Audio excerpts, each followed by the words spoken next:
Picture this. You're sitting in your car, engine off, heart pounding. You just left a conversation that didn't go the way you planned. They dismissed you again. Your voice cracked, your hands clenched, and now that heat is still rising in your chest. Not sadness, not fear, something darker. Anger. But wait, aren't you supposed to suppress that? Isn't anger unholy? A sin? The fire you must quench with prayer and silence. Yet think about this. Christ, the Lamb of God, once braided a whip. The Prince of Peace overturned tables. And you, created in that same image, feel the same heat swelling in your soul. So what if anger isn't the enemy?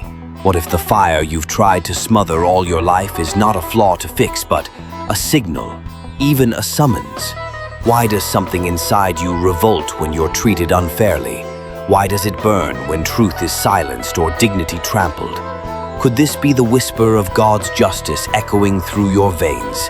Is it possible that the anger you hide is the very doorway to your healing? If that's true, then everything you've been taught about emotions, righteousness, and self-growth is about to be turned upside down.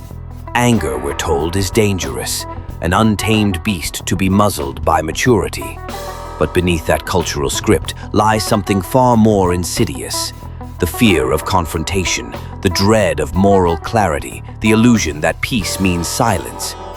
St. Augustine spoke of disordered loves, where the heart misplaces its affections, and in that misplacement, we mistake passivity for virtue, believing that avoiding discomfort equals holiness. But real holiness, as Aquinas insisted, aligns emotion with right reason. Righteous anger is not the opposite of peace. It's the womb from which it is born. Psychologist Dan Allender argues that ignoring anger is not a mark of maturity, but of woundedness. Repressed anger calcifies into depression, anxiety, or apathy. Carl Jung warned that whatever we deny in ourselves takes on a darker power in the shadow, and the more we suppress our anger, the more it owns us from beneath. Culturally, we've baptized this suppression. Churches preach forgiveness without justice. Families demand obedience without empathy. And deep down, many believe that a good Christian is always agreeable, always calm. But what if our anger isn't the disease, but the symptom of something deeper? A signpost pointing toward violated values, buried pain, or forgotten convictions? And if so, what happens when we ignore it? When you bury anger, it doesn't die, it festers. Psychologically, repressed anger often emerges sideways, through sarcasm, chronic fatigue, compulsive busyness, or even self-sabotage. The very people who seem most composed on the outside are often waging wars within. Neuroscience shows that chronic suppression of strong emotion activates stress pathways that corrode health, memory, and emotional resilience. But the deeper cost is existential. When anger goes unrecognized, it blurs your moral compass. You begin to doubt your sense of injustice. You question whether your pain matters. Over time, this erodes not just your confidence, but your identity. Society, too, pays a price.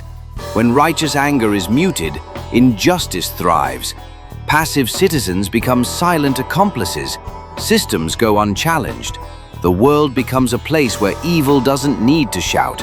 It only needs good people to stay quiet. Consider Kierkegaard's dread, the despair of never becoming yourself. Could the refusal to confront your anger be a form of self-abandonment? Not holiness, but hiding. In the name of being nice, how many truths have you swallowed? How many boundaries have you let others cross? How much of your soul have you traded for temporary peace? And what if the only way out is through the very fire you fear?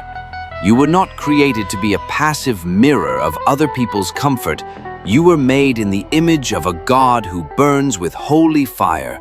To break free, you must reclaim anger, not as a weapon of destruction, but as a compass of integrity.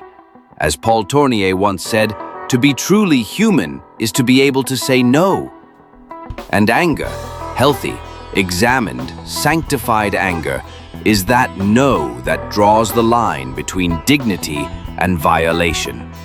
This is your rebellion. Don't suppress your anger. Interrogate it. Ask it what it's trying to protect. Let it reveal the wound beneath the rage. Let it tell you what matters most to your soul. C.S. Lewis wrote that Christianity is the fighting religion, not against people, but against the unseen forces that distort truth and enslave hearts. Jesus didn't rage to destroy, he raged to restore. So must you. Take inventory. Where have you been complicit in your own silencing? Where has your fear of discomfort prevented you from becoming whole? And then, risk the confrontation. Speak the truth in love, yes, but speak it. Forgive with power, not passivity. Set boundaries, not walls. Channel your fire toward justice, healing, and clarity. Because once anger is redeemed, it becomes courage with a cause. Here is the truth that will unmake your former self. Anger, when purified, is not sin. It is grace in motion. It is the echo of Eden's justice in a fallen world. It is the soul's protest against lies. It is love refusing to be numb. You were never meant to carry unholy rage, but neither were you meant to deny the holy kind, the kind that says, this is wrong and it matters. The kind that defends the weak, confronts the oppressor, and shouts, enough. Jesus wept, yes, but he also roared. And the spirit that raised him from the dead now burns in you, not to destroy, but to awaken. To ignite a moral clarity that transforms not just your life, but the lives around you. When you embrace your anger, not to indulge it, but to redeem it, you become a vessel of divine passion, not chaotic rage, but sanctified resistance, not bitterness, but holy fire. You stop living as a people pleaser and start living as a truth bearer. You no longer fear confrontation because your heart now beats with the Lion of Judah. And maybe, just maybe, that fire inside you was never there to burn you down. It was there to burn away the lies and make room for truth. Thank you for reflecting with me today. If this video meant something to you, consider liking and subscribing. And until next time, stay curious.